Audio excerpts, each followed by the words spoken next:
WhatsApp guys, आज हम देखने वाले हैं बटलर की सेंचुरी से कोलकाता मुंह ताकते रह गई। ओ भाई सच में कल जो मैच था कोलकाता और राजस्थान का, उसके अंदर पहले तो सुनील नारायण ने तोते उड़ा दिए राजस्थान के, फिर राजस्थान बॉलर हूं भाई लेकिन राजस्थान का मुझे ना लग नहीं रहा था कि चेस कर पाएंगे। लेकिन शुरुआत अच्छी थी, लेकिन इतना एक्सपेक्टेड नहीं था। और मैं सो गया था 12-13 ओवर के बाद, सुबह उठा देखा मैंने बटलर हाईलाइट, मैं पोटी करते करते हाईलाइट देख के आया उस मैच की। वो भाई साहब गजब ही मैच हुआ है, नेक्स्ट लेवल। तो बटलर की तो तारीफ बनती है भाई साहब, कहां से मतलब वो कहता है ना शेर के मुंह से मैच खींच लाना।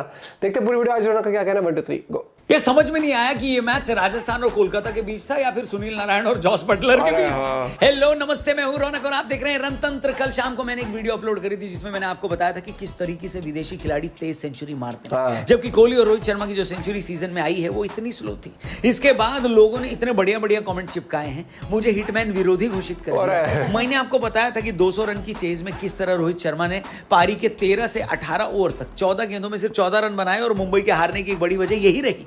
रोहित फैंस ने कहा कि रोहित के ऊपर प्रेशर था क्योंकि सामने विकेट गिर रहे थे, वो तेज नहीं खेल सकते थे। लेकिन अब आपने अगर कल का मैच देख लिया होगा तो राजस्थान भी 200 से ज्यादा के टारगेट का पीछा कर रही थी, बल्कि मुंबई से बड़ा टारगेट था उनके सामने। राजस्थान के भी बहुत विकेट गिर रहे थे, यहां पर भी जॉस बटलर अकेले थे और रिक्वायर्ड रन रेट लगभग उतना ही था जितना चेन्नई के खिलाफ मुंबई को चाहिए था। लेकिन देखिए बटलर ने क्या किया, वो स्लो नहीं हुए। इसलिए मैं कहता हूं कि हिटमैन का विरोधी नहीं हूं, इंडियन क्रिकेट फैन हूं, और अगर दाग है तो छुपाएं क्यों, हम सच से नजरें हटाएं क्यों। सच्चाई यही है कि बाकी देशों के बैटर्स हमसे तेज खेल रहे हैं और हमारे पास पूरी काबिलियत है इस तरीके से क्रिकेट खेलने की।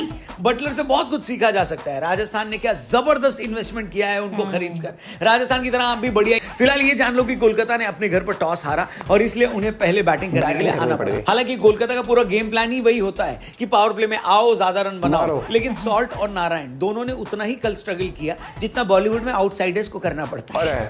इसी चक्कर में पिछले मैच के हीरो सॉल्ट आउट होकर चले गए। हालांकि खराब शुरुआत के बावजूद कोलकाता का पावर प्ले में स्कोर मोदी जी की छाती के बराबर 56 का था। पावर प्ले के बाद जनरली स्कोरिंग रेट धीमा हो जाता है, लेकिन जिस आदमी को आउट होने की फिक्र नहीं है वो धीमा क्यों पड़ेगा। सुनील नारायण ने शॉट जारी रखा। संजू सैमसन को समझ नहीं आ रहा था कि किसको गेंदबाजी पर लाया जाए जो नारायण को आउट कर पाए। सारे प्लेयर बेअसर साबित हो रहे थे। ये सब देखकर गौतम गंभीर का छाती चौड़ा हो गया होगा, क्योंकि अगर सुनील नारायण पिंच हिटर से एक प्रॉपर ओपनर बने तो इसका श्रेय सिर्फ और सिर्फ गंभीर को जाता है। इसी वजह से जब सुनील नारायण कोलकाता की तरफ से सेंचुरी लगाने वाले तीसरे बल्लेबाज बने तो उन्हें गौतम गंभीर ने बड़ी शिद्दत से गले लगाया।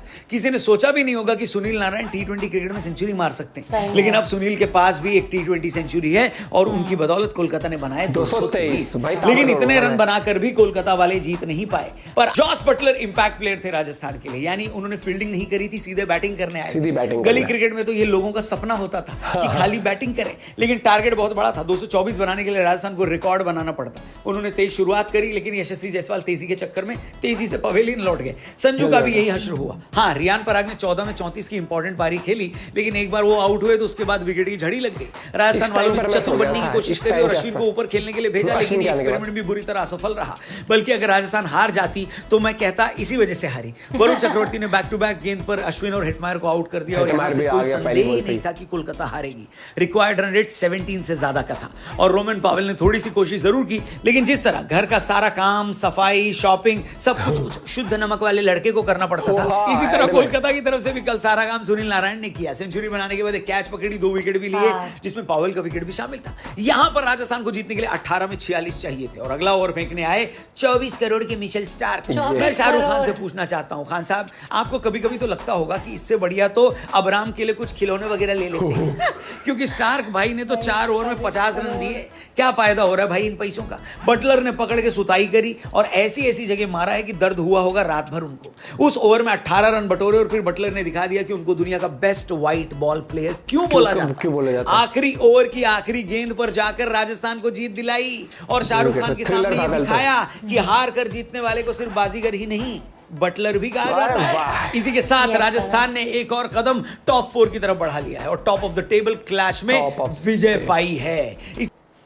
ऊपर बैठ गई जाके, कह रही है हम तो यहाँ बैठे हैं, तुम देख लो अपना अपना हिसाब। नहीं, राजस्थान के हाथ से मैच निकल गया था, लेकिन वो बटलर ने ऐतिहासिक पारी खेली भाई। और ये देखो कि बटलर पे कितना विश्वास दिखाया कि मैच दर मैच बटलर फ्लॉप होता गया, लेकिन विश्वास रखा उसके अंदर और फिर उसने एक मैच में सेंचुरी मारी और अब फिर मार दी बैक। लो भाई साहब तो गजब। इनके कोलकाता के इस बॉलर को देख के आरसीबी पे बड़ा वो आ रहा है भाई, उनके बॉलर्स। लेकिन इन्होंने फिर भी अच्छे बॉलर तो है, विकेट्स भी निकाल लेते हैं। आरसीबी वाले विकेट ही नहीं निकाल मैं पाते। वही तो बोल रही हूँ, बॉलर देखना, वो सेंचुरी बना रहा है, वो विकेट भी ले रहा है, वो कैच भी पकड़ रहा वो गजब है, चल सब कर रहा है। लेकिन कल नारायण, सुनील नारायण के ऊपर जो भरोसा दिखाया गंभीर ने, और वो गंभीर की टैक्टिक्स अलग ही लेवल की है। वो मास्टर स्ट्रोक जो माइंड से चलता है ना गंभीर, वो आपको देखने को मिलता है कि हाँ सुनील नारायण पे भरोसा। और कल तो शाहरुख खान पे बार बार कैमरा दिखाए जा रहे हैं कि ओहो चौका पड़ रहा है तो शाहरुख खान, सेंचुरी हो गई तो। हाँ, और हार जीत चलती रहती है भैया। देखो हार जीत, अब ऐसा तो है नहीं इस हार से शाहरुख खान का भाई जमीन जायदाद में कुछ हिस्सा कम हो गया होगा, कुछ नहीं। वो एक स्पोर्ट्स होता है, एक पैशन होता है, जैसे हमने एंजॉय किया उन्होंने भी एंजॉय किया होगा। और कल उसके बाद अगर मैं बात करूं, रिंकू ने भी अच्छी पारी खेली थी थोड़ी सी। बाकी मैच में भैया हाईलाइट तो कल नारायण और बटलर ही थे। और इसके बाद ये कहने में दो राय नहीं है कि स्ट्राइक रेट इंटरनेशनल प्लेयर्स का अपने प्लेयर से थोड़ा ज्यादा रहता है और हमें थोड़ा सा इस पे और वर्क करना पड़ेगा। नो डाउट जो T20 वर्ल्ड कप में हम हार के आए थे तब कहा गया था कि हम लोग बहुत स्लो खेलते हैं, शुरुआत हमारी स्लो रहती है, उस पे हम लोगों ने वर्क किया। हमने तेज खेलना शुरू किया। लेकिन अभी भी दिक्कत यह है कि मिडिल ओवर्स में भी हमें थोड़ा और तेज खेलना पड़ेगा, स्लो नहीं पड़ना पड़ेगा। वो वाली बात भी बिल्कुल ठीक है, क्योंकि एक दो विकेट गिरती है ना जब, उसके बाद बहुत ज्यादा एकदम ही स्लो चल जाता है। यस ये मिलते हैं आप लोगों से एक और वीडियो के साथ। Bye bye, take care.